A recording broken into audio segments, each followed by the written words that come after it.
Hey, what's up guys? This is TriStar Pictures 82 back again, and for this video I'm going to be showing off my PlayStation 1 collection.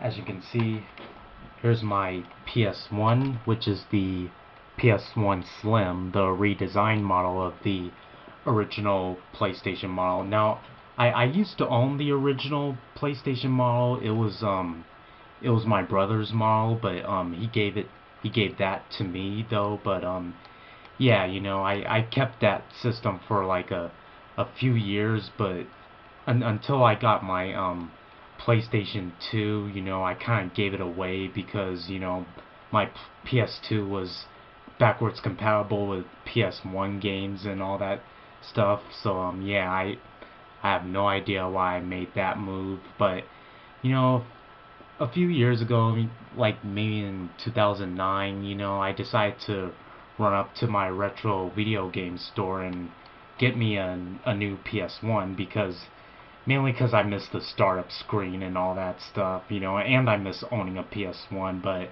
I decided to pick up the Slim model because I like how small it is and how more easy it is to fit on my shelf and all that stuff. But yeah, now this PS1 Slim model came out in 2000, just months before the PlayStation 2 came out. And the one interesting thing that I just researched and found out was that the PS1 Slim actually came out on my 7th birthday that year. So yeah, that was pretty awesome to find out. But yeah, it came out like just 5 years after the original PS1 model came out in late 1995 here in the U.S. and 94 in Japan. But yeah. But anyways, this is the front of the system, and there's the back, and there's the controller ports and all that stuff. Now, this particular model that I have is from August of 2000, so that's about like 2 months before the PlayStation 2 came out in October of that year. But anyways, here's my analog controller right here, and my two memory cards right there. So yeah. Anyways, let's get started with the games. First off, I got Activision classic games from the Atari 2600. It's got a collection of about like 30 Activision games from the classic Atari 2600 games on it. So yeah, it's pretty cool. It's got games like classics like Pitfall, Freeway, Kaboom, and all those great stuff. But yeah, and there's the disc right there. So yeah. Right. Next up I got here is Army Man Sarge's Heroes. Now, I'm not really necessarily that into the Army Man franchise. I mean, this game was actually given to me by a friend who loaned me some of his games and all. But from what I've played, it's an alright game. But yeah, there's the disc right there, and here's the back case. But yeah. Next up is probably the best Crash Bandicoot game in the series, and that's Crash Bandicoot 3 Warped. Love this game. I mean, my cousin owned the first Crash Bandicoot game, and I remember as a kid, I used to rent the second game, at the video store. But yeah. Anyways, there's the front and the back, and I open it up, and here's the disc right there. So yeah. Now I used to own Crash Team Racing on PS1, but it's lost. I don't know what I did with it. But however, I downloaded the game on my PS3 off of PlayStation Store. Since my since the retro game store that I live nearby didn't have it, I went on PSN and downloaded the game off there, so now I'm playing it on my PS3, so, yep. Alright, next game is Contender, which is a fun little boxing game. I mean, I used to rent this game at the video game store, a long time ago, but, yep. Here's the case, and there's the disc right there. So yeah. Alright, next up is a collection of classic games for the Intellivision, which this one has 30 games from the Mattel Intellivision console, which was Atari's competitor along with the ColecoVision. But yeah. Now the one problem I have with this is the controls for certain of the games. I mean, because due to the fact that the actual Intellivision console has crappy controls with that, stupid ass remote thingy with the numeric keypad and all that stuff. I mean, I don't know what the makers were thinking, making a keypad for that controller instead of just being a regular analog joystick like the Atari 2600. But yeah, still, it's got a few good Intellivision games on here. But yeah. Anyways, here's the disc right there. Alright. Next up I got here is Disney's Lilo and Stitch. Now, this is the last PS1 game I got while they were still selling PS1 games at regular retail stores. I mean, I remember getting this game at Toys R Us, and I got this just like a few months before I got my PlayStation 2. But yeah. Anyways, there's the front and the back. I beat this game before, so yeah. And there's the disc right there. Yep. Alright, next up is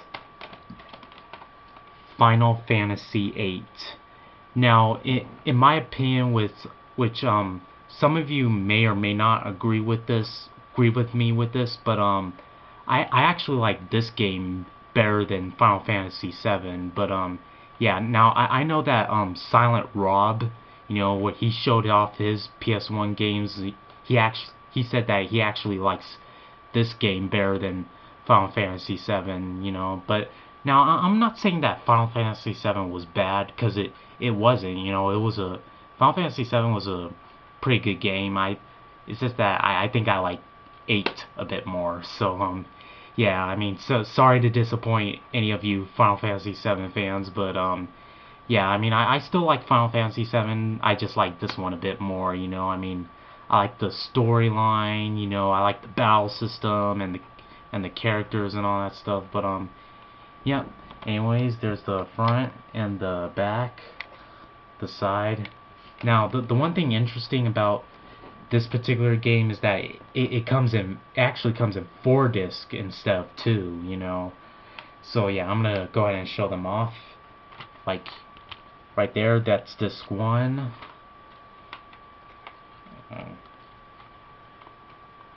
Hold on. Oh, there we go. Okay. There's disc 2 right there. Okay, and there's disc 3 and 4 right there. So yeah. Alright. Next up is Gran Turismo 2, the best racing game on the PS1. I mean, I played this game a lot, as a kid. But yeah, I used to rent this a couple of times at the video store. But yeah. Anyways, there's the case right here and the back. Now, for some strange reason, when I got this game at the retro game store that I lived nearby, the dude added the arcade mode of Gran Turismo 2, and oh shit, sorry. and it's got the ah crap, stuff falling out. and he added the original Gran Turismo 1 game in here, so yeah, that's weird, but still good game. Right, next up is a sports game, and that's Madden 97. You know, here's the case and the back, you know, and here's the game itself right here. Madden 97, good Madden football game. Alright, next up is Tomb Raider 2. Awesome Tomb Raider game, I mean, it took me a while to get past the first level of the game, but afterwards, the game got pretty good, pretty good sequel to the first Tomb Raider game, which I had also played. But yeah, here's the front, the back, and here's the disc right there. As you see right here, here's ad for the game Fighting Force, which I've heard this game is not all that great though, but yeah. Okay, next up is Monopoly, the board game. There's the front, the back. I used to play this game with my cousin when he came over a couple of times, a long time ago, but yep, there's the disc right there. And so, yeah. Next up is MLB 2000, which I don't know what I did with the disc inside the case, but here I still got the case of it though. But anyways, MLB 2000, from 989 Sports, because I don't know if EA has done a lot of the baseball games, because they mainly focus on Madden football and NBA, but yeah, this game's from 989 Sports though, but yep.